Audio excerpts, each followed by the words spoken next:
Ternyata setelah Sam memutuskan untuk liburan, semua tidak bisa secepat itu. Sam belum bisa memastikan waktu yang tepat untuk merealisasikan rencananya tersebut. Bukan karena hatinya ragu untuk mewujudkannya, tetapi karena pekerjaannya. Sejak seminggu yang lalu, ia merencanakan itu. Sejak itu pula kesibukannya semakin padat. Bisnisnya sedang naik-naiknya. Winston Company semakin melebarkan sayapnya, menjangkau segala aspek ekonomi, bahkan masuk ke dunia pendidikan. Dan sejak seminggu itu pula Sam semakin fokus pada pekerjaannya. Saat ia berangkat bekerja, ia hanya menemui Rhea di meja makan ketika mereka sarapan, atau bahkan ia hanya sarapan seorang diri karena Rhea terkadang enggan melihatnya atau memang menghindarinya. Sedangkan Shania sudah lebih dulu berangkat kuliah. Pagi ini Sam keluar dari kamarnya. Ia sudah berpakaian rapi dan dengan dasi instannya yang sudah rapi melingkar di kerah kemejanya. Ia berusaha untuk tidak mengusik Rhea hanya karena dasi itu. Terlebih ia tidak ingin kelepasan atau hilang kontrol saat melihat istrinya di kamar. Sapa Sam saat akan mengetuk pintu kamar Rhea, dan saat itu pula Rhea sudah keluar dari sana. Rhea keluar dengan berpakaian rapi pula. Sam melihat penampilan istrinya itu dari atas hingga bawah. Sumpah demi apapun, apa saja yang Rhea kenakan, dia selalu terlihat cantik. Rhea juga menatap Sam. Ia melihat dasi suaminya itu. Sejak seminggu lalu, Sam benar-benar tidak pernah memintanya untuk memasang dasinya lagi. Sarapan, ucap Sam. Rhea mengangguk. Bagi orang asing yang tidak saling mengenal, mereka berjalan berdua menuruni tangga menuju dapur untuk sarapan. Rhea melangkah lebih dulu dari Sam. Sam melihat Rhea yang menghindarinya. Sam menangkap lengan Rhea, membuat Rhea tersentak. Langkahnya terhenti dan langsung menatap Sam datar. Jadi kamu mulai bekerja hari ini? Tanya Sam, matanya itu menatap dalam. Sejak seminggu yang lalu Rhea tidak pernah sedekat itu lagi pada laki-laki yang merupakan suaminya. Iya, jawab Rhea, aku antar, ucap Sam. Rhea tidak menjawab. Ia meloloskan tangannya dari tangan Sam. Biikah dan Shania tersitatap setelah melihat kedatangan Sam dan Rhea yang bersamaan menghampiri mereka di meja makan. Rhea juga terlihat rapi. Mereka terlihat serasi. Kak, mau kemana? Tanya Shania heran. Kerja, jawab Rhea. Ia menggeser kursi dan mengambil posisi duduknya di sebelah Shania. Shania menatap Sam. Kakak iparnya itu pun menggeser kursi dan duduk di depan Rhea. Kerja? Sama Kak Sam? Tanya Shania. Iya, berharap tegakannya itu benar, namun ternyata langsung dipatahkan oleh Rhea saat ia langsung menggeleng. Kakak kerja di tempat kerja kakak yang lama, jelas Rhea.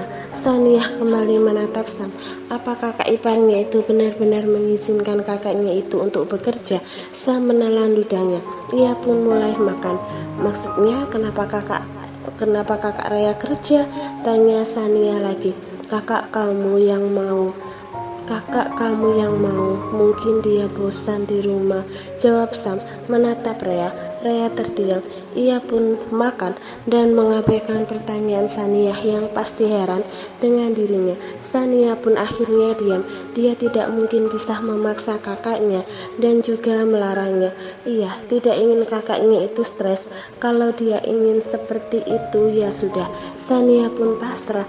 Ia paham, mungkin itu jugalah yang dilakukan Sam, kakak iparnya. Ia tidak ingin melihat istrinya stres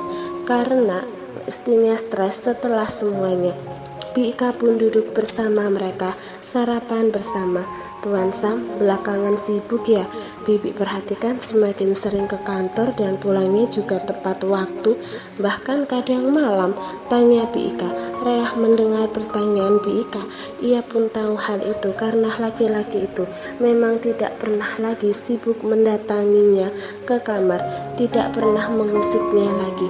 Iya Bi, pekerjaan sedang banyak. Juga ada satu hal yang sedang aku persiapkan, jadi aku harus selesaikan semuanya pacarnya dulu, jawab Sam. Reyah menatap Sam. Rasa penasaran timbul di hatinya. Apa yang akan dipersiapkan laki-laki iblis itu? Namun saat Sam menatapnya, ia kembali menunduk, menatap piringnya dan bersikap abai. Oh gitu ya Tuan, tetap jaga kesehatan ya, pesan bibi. Pesan si bibi layaknya seorang ibu pada anaknya. Sam tersenyum pada Bi Ika dengan tulus. Makasih Bi, jawabnya. Reyah kembali menatap Sam. Setelah senyumannya itu, apa laki-laki itu bisa senyum setulus itu hanya pada seorang pembantunya? Sulit dipercaya, tapi Reyah benar-benar melihatnya di depan mata kepalanya. Senyum Sam itu belum hilang saat ia menatap Reyah yang menatapnya tanpa ekspresi. Barulah senyum itu pun memudar. Ia membuang nafasnya pelan. Kamu kabari kamu pulang jam berapa ya? Aku akan jemput, ucapnya kemudian. Reyah mengangguk tanpa berkomentar. Sania dan Bi Ika saling menatap. Sepertinya isi pikiran mereka sama, prihatin pada Sam dan Reyah yang tidak bisa dekat. Selama di perjalanan menuju kantor tempat Reyah bekerja, keduanya diam dan hening sampai Sam menoleh pada Reyah yang membuang wajah ke kiri. Ia membuka suara lebih awal. Kalau kamu gak betah lagi kerja, kamu langsung berhenti saja ya, ucapnya lembut. Reyah akhirnya menoleh, menatap Sam. Ia diam. Reyah, apa kamu belum memikirkan untuk berobat? Tanya Sam.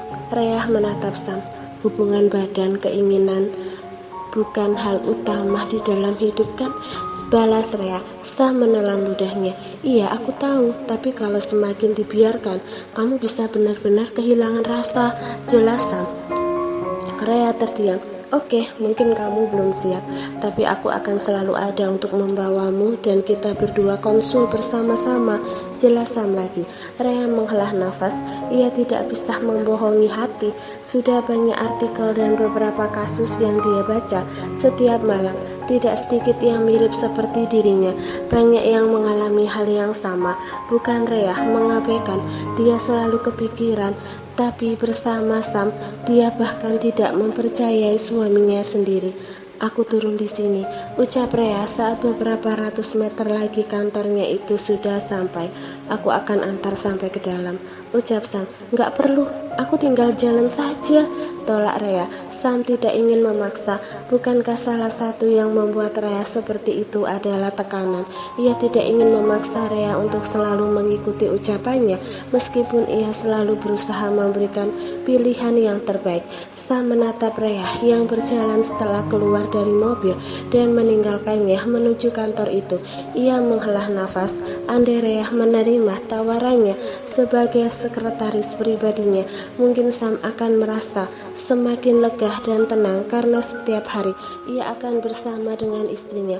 Mungkin tidak sekarang, Sam yakin suatu saat nanti. Setelah yakin Reyah masuk ke dalam kantor, barulah Sam kembali melanjutkan perjalanannya untuk ke perusahaannya. Ia yakin tidak ada yang berani berkomentar dan menanyakan Reyah selama tidak bekerja di sana, karena Sam sudah memperingatkan bos di kantor itu. Sementara itu, Reyah kembali bekerja di posisinya sebagai admin.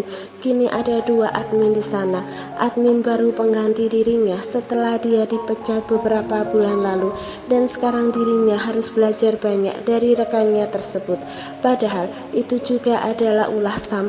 Ia tidak ingin Reyah benar-benar bekerja dan lelah. Di sana Reyah kembali bertemu Nina. Ia memeluk temannya di divisi lain itu. Sepertinya Reyah baru ingat cara tersenyum setelah ia kembali ke kantor itu. Gimana kabar lu? Gue dengar Nina ingin melanjutkan tentang berita-berita itu. Itu sudah lewat, ya. Aku keguguran dan sekarang suami bolehin aku melakukan apapun supaya aku gak stres di rumah, jawab Reyah. Meski tidak mencintai dan masih benci pada Sam, ia tidak berniat untuk merusak nama baik Sam, juga nama baik Winston seperti yang pernah ia janjikan saat di bawah tekanan Sam. Nina memeluknya. Lu beruntung banget punya suami seperhatian itu, pujinya. Reyah hanya memaksa senyumnya. Gue juga dengar kenapa bos buat dua admin sekarang, karena sebetulnya suami lu gak mau lu bekerja sepenuhnya jadi admin seperti biasanya. Dia gak mau lu sampai kecapean gitu. Wah, sweet banget, seperhatian itu, ucap Nina gemas.